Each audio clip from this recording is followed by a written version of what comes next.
So that ends up putting the Enterprise, because there is no other ship in the quadrant and everything else isn't going to be delivered till Tuesday. Right. On a 2-month-long excursion all over the quadrant looking for this ship, and finally they manage to destroy it. But as they destroy it, the Borg begin the most massive attack that they have ever begun on the Federation. All-out slaughter. They're not interested in assimilation anymore. Starfleet and the Federation, and indeed the entire Alpha Quadrant, has become such a bug in their side that they are completely done with it, and they say, you know what? They say, you know what? Fine. You don't want to join us? That's fine. But you're not going to be around to see what happens afterward. Yeah, the Borg remind me of, like, you ever had a friend who almost seemingly out of nowhere suddenly became very Christian? Yeah. And now they want very much to save your soul. And I'm not making any judgments, you know, I'm not a religious person, but, you know, whatever. But the Borg, because, like, they come off as evil, but if they really think they're improving everything, like, if they really think, like, hey, your life will be so much better if you just come with us. You know, right. Become one with us. Then they become even more terrifying, because now not only are they just the ultimate consuming thing, they're true believers on top of everything else. Yeah. And fanatic true believers are terrifying. Yeah. I had a colleague that I used to work with at one of my other jobs who was definitely on that same level, and it caused more than a little stir at the lunch table when he would just kind of spit out little blurbs that nobody really asked about, and everyone went, okay, what are you talking about here? Yeah, what are we on about exactly? Yeah, what's going on here? And, you know, it's that thing. I don't mind that somebody else gets into something. Yeah. But I don't like having things shoved at me that I don't want, and I don't want to be assimilated by the Borg. Yeah, no, it does not seem like a good time. It does horrible things to your skin. Exactly. Yeah, if you ever look, those people look very dermatitis-y. Yeah. The doctor really wasn't kidding when they could use an analgesic cream. Oh, Jesus. Ugh. With this all-out invasion, they are looking for any kind of anything that they can use to hold back the Borg. They have the transphasic torpedoes and the adaptive shielding that they got from Voyager coming back, but they don't want to press those into service too much, because a little too much of it, and then all of a sudden, as with the Borg, it's theirs now, and now they're using it on you. And if it's a weapon that can take out an entire cube in one shot, imagine what it's doing to a Federation starship. Yeah. Nothing good. So they are looking for ideas all over the place. And it all, of course, comes back to now Ezri Dax, who, because of a encounter with the Borg that ended up leaving her ship, the Aventine, minus a third of its crew, has attained blood stripes to captain, and was given the ship because they had no officers left to take over. So Ezri remembers a report that her predecessor filed some years ago before the Dominion War concerning this ship, the Columbia, in the Gamma Quadrant. And Starfleet gives her an emergency permission. Go ahead and head through the wormhole, take a look, see if it can find anything. Because the weird thing about these Borg ships is that while the Borg used transwarp conduits, and they were assumed completely destroyed after Endgame, after, of course, Voyager blew them up, they're still kind of just popping up. It's like a termite infestation where you don't really know where the nest is. Yeah. There's just cubes, spheres, triangles, dodecahedrons, and what have you coming out of the woodwork, you know? So they need to find out some kind of way that they're doing this, and some way to shut the spigot off.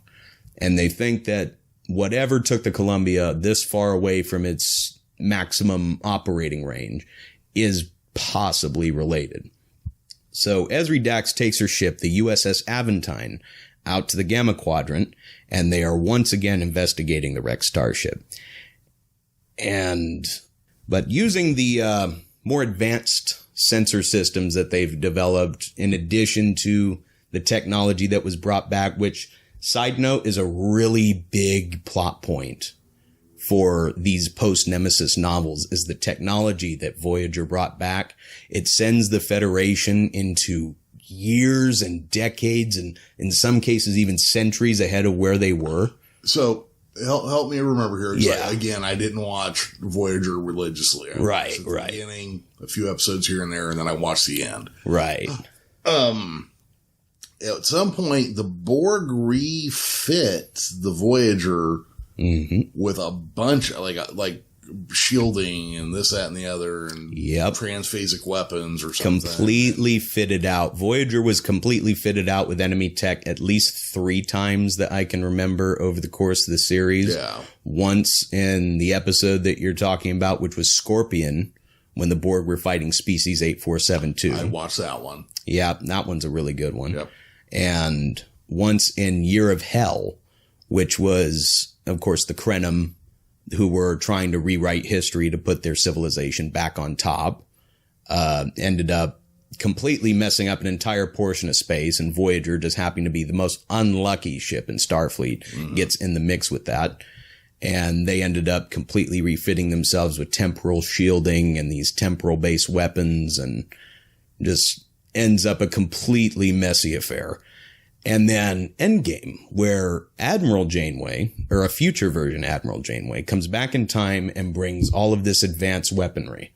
Now, that isn't the only time that Voyager gets a tech upgrade over the series, but one of the main things that concerns us, other than the tech that was brought back from the future by Admiral Janeway, is while they were in the Delta Quadrant, B'Elanna Torres and a lot of the Voyager engineering crew were working on something called the Quantum Slipstream Drive. Okay. Which was the subject of an episode, another one that I actually remember the name of, Timeless, where they attempted to use this drive, and a small error in the calculations caused them to go careening into an icy planet in the Beta Quadrant, and only Harry Kim, the Doctor, and Chakotay survived. So maybe at the time not the best technology, but they've definitely worked out most of the bugs when it concerns the novels. And that is not only a big part of this book, but the Typhon Pact novels, which are almost immediately following these, really deal with how Starfleet is successfully implementing this technology and is able to reach places like the Delta and the Gamma quadrants within 4 or 6 weeks' time, where the Klingons, the Romulans, the Cardassians, and all of these people are still stuck with more or less traditional warp drives. And that's a huge plot point in those books, and it really goes Cold War thriller status with those. Okay. And that is something I really like, because I'm a massive Tom Clancy fan outside of sci-fi. Yeah. So you combine my favorite franchise and one of my favorite authors together like that, and you could serve me that all day. Yeah. But while they are researching this vessel here, they end up getting a long-distance communication from one of our favorite part-time characters from the TNG era, Admiral Nechayev, who tells the Aventine they need to come back for the defense of the core worlds of the Federation. It is not going well. They are losing a rate of 5 ships about every 6 hours, and it's not looking good. Every ship in the Federation, including civilian ships, are being called in, armed up, ready to take on the Borg. The only ones that aren't being called back are the ones that are too far away to make it in less than 2 months. So Ezri talks back and forth, but Nechayev manages to get a small extension. They have 24 hours to get whatever they can scrap from it and get home. They decide that their best course of action is going to be going after the computer core. They can cut it out of the ship, get it on board. They can decipher anything that's inside of it en route. So they proceed along that plan before they have to come back to the Alpha Quadrant. And it's at this point that the book shifts perspective to another ship in a completely different side of the galaxy, the USS Titan, under the command of William T. Riker, on a survey mission deep in the Beta Quadrant. And the Federation, again, being over 2 months away at maximum warp, Titan's not going to get back there in time if anything goes for the worst anyway, so they tell him just to stay put. So all they can do is listen to these transmissions coming back from the Federation regarding battles, losses, wins, etc. I can't imagine that. When you're facing something no, but what's interesting, that big. Since, this show started as a Strange New World show, I mean, we'll see what it turns into now, but right. Pike and his crew were ordered to sit out the Klingon War. Yep. And they don't always bring it up, but Pike's got survivor's guilt over it, and it comes up from time to time where he's like, look, while everybody was doing this, we were over here, talking to Rigelians. Right. And, doing other stuff. Right. So I find it interesting that they use a similar seed for William, not Tiberius Riker, to have like kind of a similar thing as well. Because honestly, the entire command crew of the Enterprise D and E, should be retired with just like shell shock status. Just like, we've seen too much. We have seen too much. We've been in the middle of everything. Yep. We have saved the galaxy 179 times plus 3 movies. They should all just be like, no. Yeah, it's time to give it a rest. I think, it's a young man's game. Yeah, it's time to give it a rest. But at this point, it's less a matter of we're telling you to sit out the fight, and it's more a matter of you can't get here anyway. If you come here, and it ends up going bad, you're just going to end up where the rest of us are going. Yeah. Stay there and keep the dream alive. But